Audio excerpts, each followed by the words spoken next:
Itekana umunezero ntangere vyo gusubira kubana namwe banywanyi bacu mubana natwe mu makuru n'ibiganiro vya misozi tubandanya gushikiriza kuri ino mbonesha kure yacu kandi yanyu muhuza TV. Uyu numwanya tugiye kubagezako amakuru biriko biravugwa bigezweko muri kano kanya ngaha mu gihugu c'u Burundi, akaba ari amakuru tuzogaruka cane ku biriko biravugwa mu gisata ca politike cane ndetse n'igisata c'imigenderanire n'ayandi makungu. Ndagwaye kaze wowe dukurikirana uri ngaha mu gihugu c'u Burundi mu ntara zigize ubuseruko, ubumanuko, uburaruko, uburengero, abadukurikirana bari mu bisagara bitandukanye bigize igihugu c'u Burundi, abari mu bihugu bigize akarere ka Afrika y'ubuseruko ndetse n'umugabane wa Afrika n'amakungu ya kure. Mwese ndabahaye kaze muri ano makuru. Ni vyinshi biriko biribazwa, mbere akaba ari n'inkuru zagiye ahabona zavuga yuko mwiperereza ry'u Burundi hari igikorwa cari kiriko kirategurirwayo gikozwe n'abajejwe iperereza ry'igisirikare ngaha mu gihugu c'u Burundi benshi bita muri G2.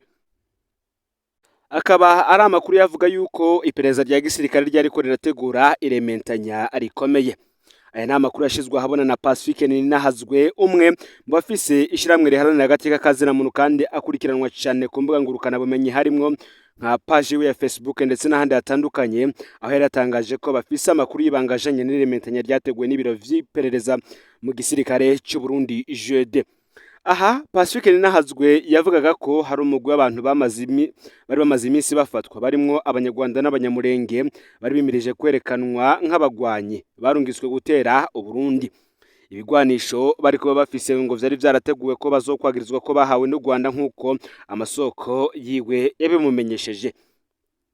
Ni umugambi ngo wari wategure mw'iperereza rya gisirikare, ariko abo bantu bageze muri documentation canke SNL ngo niho bivuga ko bazokwerekwanirwa. Uyu mugambi ukaba ufise intumbero ngo yo gushimangira ivyo President Ndayishimiye yari amaze iminsi avuga, gukabura imbonerakure ngo zimere magabo no kurondera ko amakungu yoshigikira leta ya Ndayishimiye mu kwerekana ko Uburundi bubangamiwe nk'igihugu ca Republika iharanira intwaro rusangi ya Kongo. Nako kandi Pacifique Ninahazwe yanashikirije ko iperereza ry'u Burundi rimaze gukora amarementanya menshi cyane asa gutyo. Iyo nzira ntishika, leta y'u Burundi ngo yoshaka ikabivamwo maze igakurikira impanuro nziza yahawe yo gushira imbere kuganira naho ari leta ngidahanurwa. Iyi ni inkuru yari yatangajwe bivugwa yuko hari bamwe bari kuzofatwa bakagirizwa ko batumwe n'igihugu c'u Rwanda kuza gutera igihugu c'u Burundi. Nkuko rero amakuru abivuga ngo hari abashobora kugwa mu ruzi bagwise ikiziba. Ni mu gihe benshi mu Barundi ndetse n'amakungu baheruka kubona ubutegetsi bwa Ndayishimiye bufata ingingo idasanzwe yo gusubiza inyuma ubutarari yabajejwe umutekano b'igihugu ca Republika iharanira demokarasi ya Kongo bari bahungiye ku butaka bw'u Burundi bivuye ku ntambara zabaye urudacika mu buseruko bw'ico gihugu ca Republika iharanira intwaro rusangi ya Kongo. Inkuru zitangazwa n'ikinyamakuru Ejo Heza bafise zivuga ko hoba hari imyumvikano yoba yarabayeho hagati y'abategetsi b'u Burundi n'abakongo yo guhubuhungira abanyagihugu canke abajejwe umutekano bahunze igihugu, nkuko umushikiranganje w'intwaro hagati mu gihugu iterambere rusangi n'umutekano Martino Niteretse yari yabishikirije abanditsi ndetse n'abanyamakuru bakorera ngaha mu gihugu c'u Burundi. Kubw'ayo makuru rero ngibiro vy'umukuru w'igihugu mu Burundi vyahavuye bigwa ku makuru adasanzwe yavuga ko hari abategetsi bo mu mugambwe CNDD FDD boba bari barumvikanye mw'ibanga ntangere n'indongozi z'umuhari FDLR ko bo kwinjira mu Burundi mu mwambaro w'abajejwe umutekano ba Kongo. Ababumvikanye ko bamaze gushika mu gihugu boca babafasha uko bosubira gushinga ibirindiro mw'ibanga mw'ishamba cimeza rya Kibira mu bice vy'intara y'Ibitoki hano rubibe n'igihugu c'u Rwanda. Izo nkuru zikavuga ko indongozi z'umuhari FDLR zifitiye ishavu rikomeye ubutegetsi bwa President Ndayishimiye bivuye ku kuntu yabirukanye mu Burundi agishika ku butegetsi, kandi ko yari mu mugwi w'ibihangange vy'ipete rya generali Nkurunziza yari yarashizeho kugira ngo bakorane na FDLR mu kubafasha mu vyo bashaka vyose. Izo ndongozi za FDLR rero zikaba zagiriza Ndayishimiye nabo bakorana ko babahemukiye kuko bahengereye Nkurunziza arapfuye, baca barahagarika amasezerano bari bafitaniye yo kubaha aho baca mu gutera u Rwanda.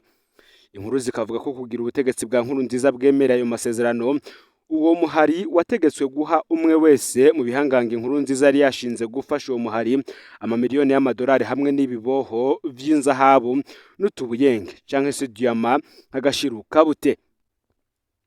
muri FDLR rero bo bakabona ngo ko bibwe kuko ubutegetsi bwa Ndayishimiye bumaze kubirukana ngo baba barasavye gusubizwa ivyabo kuko umugambi utakunze ntibaronka n'urwa Kongo. Nk'uko kandi amakuru abandanya abivuga, babategetsi twavuga bo muri CNDD-FDD bariko bategura gukorana na FDLR nabo bakaba bariko baragiriza Ndayishimiye kadakurikiza iragi rya Nkurunziza mu korohereza abanyamugambwe mu vyo bakora. Kubwabo bakabona ko Ndayishimiye bahemukiye kubwiyumva rero ngakwiye gukinjura. Abo banyamugambwe hamwe nabo muri FDLR bakavuga ko bahemukiwe na Ndayishimiye, bakaba bifuza ngo gushira inguvu zabo hamwe kugira ngo bakore ibikorwa bibiri. Icambere muri ivyo bikorwa bibiri bifuza nuko bofatanya gutembagaza ngo ubutegetsi bwa Ndayishimiye babifashijwemwo na bamwe bo mu nzego z'umutekano bavyumva. Ngo bikunze kandi Ndayishimiye bakamutembagaza abategekanya guca bashiraho inzego zikurikira canke se zikurikiza iragi rya Nkurunziza, ngo gutyo bagaca bafasha FDLR nayo gufata igihugu c'u Rwanda. Kubw'uwo mugambi abo banyamugambwe kandi ngo bifuza ko FDLR ifasha ubutegetsi mu Rwanda ngo yoca yihutira gufata abagirizwa gushaka gutembagaza ubutegetsi bwa Nkurunziza mu mwaka wa 2015 bahungiye mu Rwanda cyane cyane ngabo mu bwoko bw'abatutsi, bagaca babashikirizwa ubwo butegetsi bushasha bwo mu Burundi, gutyo bakaba baratsinze intambara bavuga ko ariyo bamwe bashaka gufata akarere ka Afrika y'ubuseruko. Kubw'amasoko yacu rero nkuko ikinyamakuru Ejo Heza kibandanya kibitangaza, ngo gituma abo muri CNDD-FDD benshi bashigikiye ubutegetsi bwa Tshisekedi mu ntambara burimwo n'umuhari M23 ngo bankako ubuseruko bwa Kongo buja mu minwe y'abantu bafitaniye imigenderanire myiza na leta y'u Rwanda. Ivyo tuma ya migambi bafitaniye na FDLR idashoboka kuko FDLR idashobora kubarizwa ahari M23 kandi FDLR ikuwe mu buseruko bwa Kongo yoca ibura hikura uburyo bwotuma batsinda izo ntambara zompi uko ari zibiri nkuko nari mpejeje kubigaruka ko.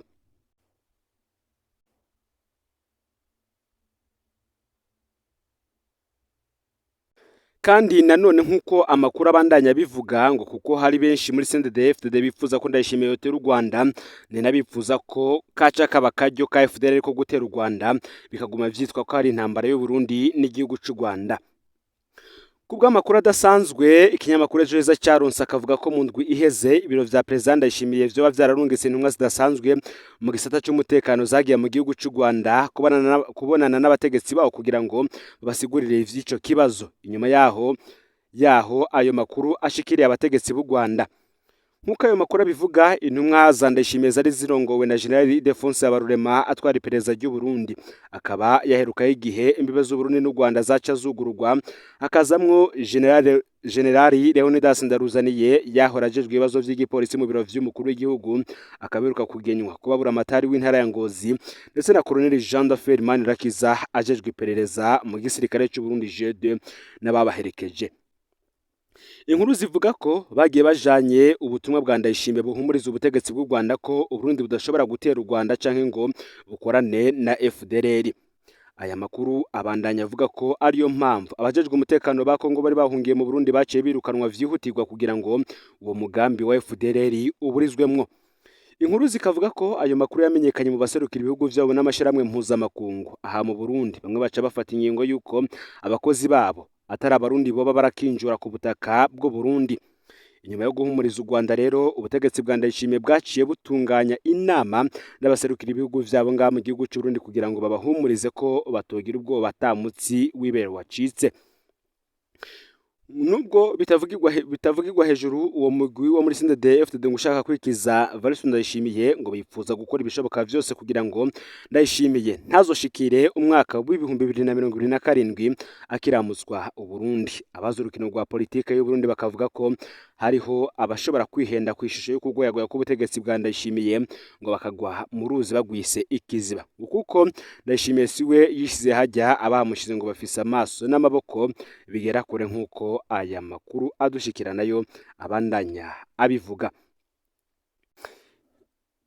Ni mugihe kandi benshi bafatiye kuri iki kibazo cyari gihari cyo kutumvikana hagati y'igihugu cy'u Burundi ndetse n'igihugu cy'u Rwanda, benshi mu ndongozi zo mu mugambwe uri ku butegetsi CNDD-FDD zari zatanguye gushikiriza amajambo ateye amakenga.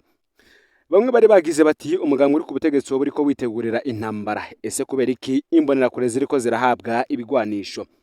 Uti abazoja Rusizi tuzobarasa gushikaho bavuga bati twihenze twagiye ahatariho. Ibi ni vyatangajwe na Ngoragoze Alexandre. Mu minsi iheze abategetsi bo mu mugambwe uri ku butegetsi CNDD-FDD bariko bashikiriza amajambo agaruka cyane ku ntambara, biboneka ko ngo benshi bari bafise ubwoba ku ntambara ishobora kuba hagati y'igihugu cy'u Burundi. Ikigaragara ngo nuko abategetsi bariko bakoresha amanama hirya no hino abanywanyi b'umugambwe babasaba kwitegurira intambara. Hari kugenekerezo ya 22 Ruhuhuma uyu mwaka w'2025, Ngoragoze Alexandre aramutswe umugambwe CNDD-FDD mu ntara ya Bujumbura mu ndinganizo nshasha. Uyu yarakoresheje inama abanywanyi b'uyu mugambwe muri Centre Musenyi muri commune Mpanda ho mu ntara ya Bubanza. Iyo nama yari yitiriwe gukangurira abagumyabanga kuba amagabo. Muri iyo nama rero Alexandre Ngoragoze yumvikanye aguma agaruka cyane ku ntambara ishobora kuba mu Burundi turutse mu gihugu kibanyi ca Kongo, intambara ishobora guterwa n'umuhari M23. Uwo mutegetsi wa CNDD-FDD akaba yarasavye abaraho bose kuguma biteguye cyane kugira ngo bazoneshe umwansi. Mu majambo akaze cyane Ngoragoze yagize ati tugire CNDD-FDD abazoja Rusizi tuzobarasa gushikaho bavuga bati twihenze kandi ivyo nibaza ko atakinya. Ivyo biruko kandi mu gihe hariko haratangwa ibigwanisho mu rwaruka rw'imbonerakure mu gihugu cyose, nk'uko amakuru yashizwe habona na King Umurundi abivuga, izo mbonerakure zihabwa ivyo bigwanisho zibwirwa ko ziguma zigavye ngo kuko Burundi bugiye gutegwa na M23. Ivyo bigwanisho vyariko biratangwa bigizwe hanini n'inkoho ndetse n'amagrenade. Nkuko King Umurundi yabitangaje ngo bamwe mu mbonerakure bamaze kuyaga na King Umurundi Freedom babamenyesheje ko bahabwa ivyo bigwanisho kugira ngo bitegurire hagati mu gihugu. King Umurundi babajije ivyo basigurirwa bagize bati ngo abategetsi batubwira ko igihugu cyacu kiri mu gutegwa n'u Rwanda rubicishije ku mari M23 uri mu kwinjira uzananye muri Kongo. King Umurundi babajije ko abariko bitegurira gusohoka igihugu, imbonerakure zarabishuye bati oya ntituzosohoka, abategetsi badusaba kwitegurira iyo ntambara hagati mu gihugu. Izo mbonerakure kandi zabandanije zigira ziti ubu turiko twipanga kugira ngo dutangure gukizura ku mbibe zose Burundi buhana n'u Rwanda be na Kongo. Mu kiyago bagiranye n'izo mbonerakure muri King Umurundi ngo baragerageje kubaza uburyo bahabwamwo ivyo bigwanisho, babishura bati baratwandika umwe wese ahabwa ikigwanisho n'umutwara agaca amwandika.